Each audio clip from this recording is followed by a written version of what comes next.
Okay, let's try this again because for some reason the first video was like, nah, I'm not gonna record.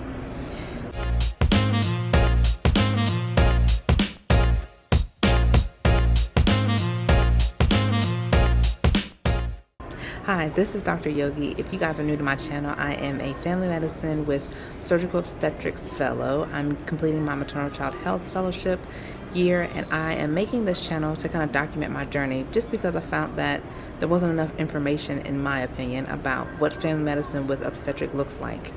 Like, really, what does it really look like? It's in and outside of a residency. So this video is to talk a little bit about the job search. So if you are interested in learning more about how I am looking for jobs during this pandemic for family medicine with surgical obstetrics, then stay tuned. All right, guys, so I am currently in Virginia doing a site visit. So this video is going to be kind of short.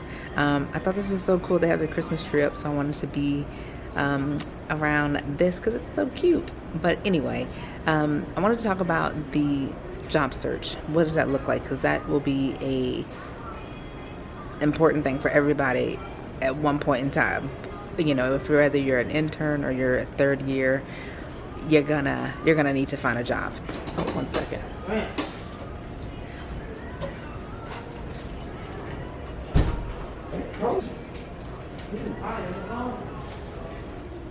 Okay, so the four main sources that I use, really it was two, but the four sources that I used to job search were Practice Link, Doc Cafe, AAFP, and Google.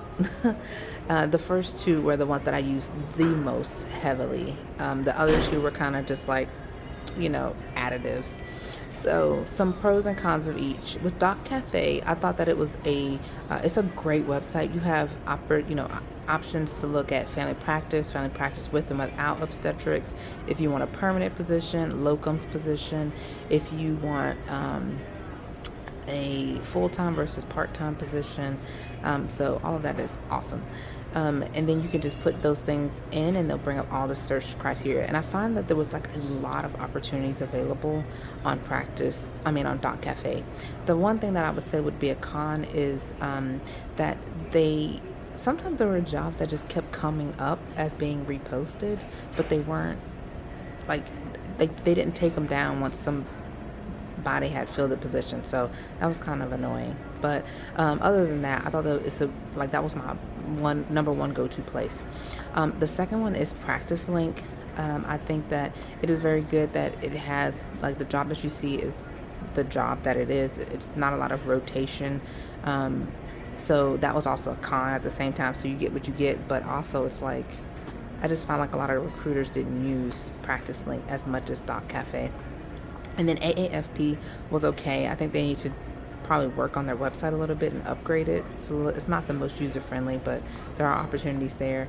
And then finally, Google is, Google is a hit or miss. So, but I will say for all of the jobs, the one thing that's like, you gotta really hone in on is they'll be putting locations like, oh yeah, it's in, Los Angeles. And really it's like an hour outside of Los Angeles or something like that, which is fine, but that's just not, don't post the city it's not actually in.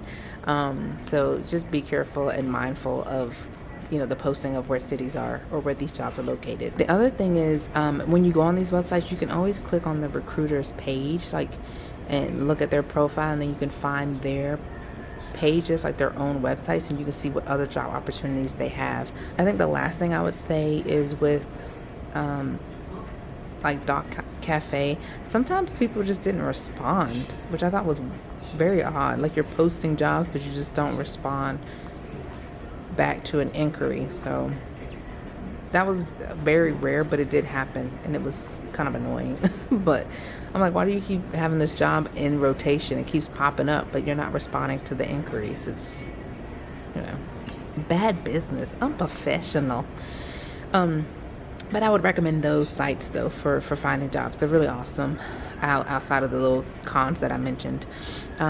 So how it's been working for me is I've reached out to these jobs. You know, you can upload your CV on the website, which we talked about in a previous video. If you want to know more about how to get ready for applying and getting your application together for fellowship, it's kind of a similar situation for the job as far as your CV goes. So I'll link that video so you can check that out. But you upload your CV and then they have access to that. And then I just made like a template of like what I was looking for in a job. And I'll post a second video about key questions you should ask on your interview trail. So stay tuned for that video. But yeah, so I kept like a little draft of like what I was looking for in a job. So that way when I sent my application, I like included this little blurb about, you know, I'm looking for this many deliveries a month, I'm looking for, you know, this amount of pay, and I'm looking for, you know, the ability to work with learners or not work with learners, like med students and residents. So I just had that in a little blurb so I could send to them. Also put in the blurb like key areas that I was looking to work, because recruiters might have jobs outside of the one that you're applying to in other states and locations. So it's good to provide them with that information, because they'll continuously be looking on your behalf. So let's talk a little bit about the recruiters. There are two types of recruiters. There's an in-house recruiter and an agency recruiter. This is how I've come to understand the different positions. So an in-house recruiter is someone who works specifically for the hospital or the employee group or the medical group. So they recruit just for that group. And they can have different jobs in different locations, but it's still with that same hospital or medical group.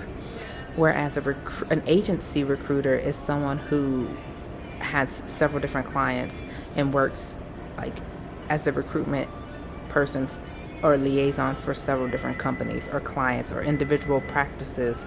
And so they still have various locations, and, you know, because they have more than one client. However, they're not just for a specific hospital group.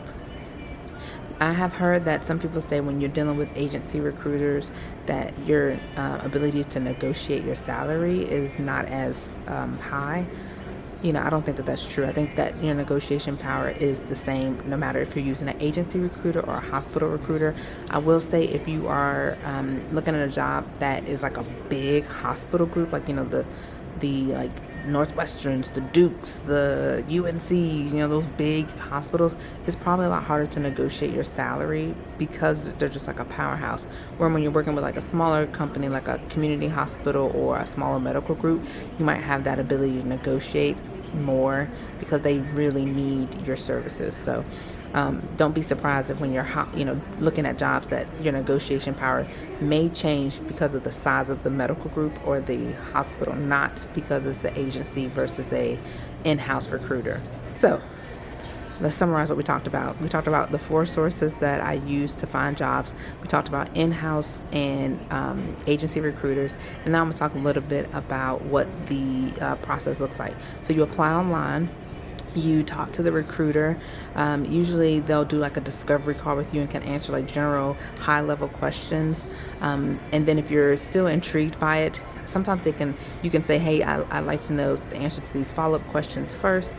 And then, you know, pending those answers, let's set up a virtual interview. You do your virtual interview, and then following that, they'll, if they like you and you like them, they'll set it up for a virtual site visit, which is pretty much where you come out to the place and you tour the area. I would recommend that you do the virtual site visit over the weekend, so either a Friday through Sunday or a Saturday through Monday, so that you have Friday or Monday to do the actual site visit, like tour the facilities, meet the key players, and then on the weekend you can kind of discover the area. Actually, another thing I would recommend is scheduling a real estate tour, and the real estate agent that is going to be showing us the area that I'm currently in has just arrived. So I'm going to put a pause on this, and I will get back to you guys when we come back. All right, so we have arrived back to the hotel after the site visit. I'm going to move away from this AC because I have a feeling it's going to pick up that noise. Sorry, it's my husband in the background giving me tips. Okay, so hopefully this is a little better. But we got back from the touring the real estate in the surrounding area, the downtown area. It was a good tour. The real estate agent was really nice and very knowledgeable. Born and raised here, family like a part of the community since day one. So she had a lot of good insight. So pretty much how things go from here is, in the earlier part of the video, I kept saying a virtual site visit. That's not a thing.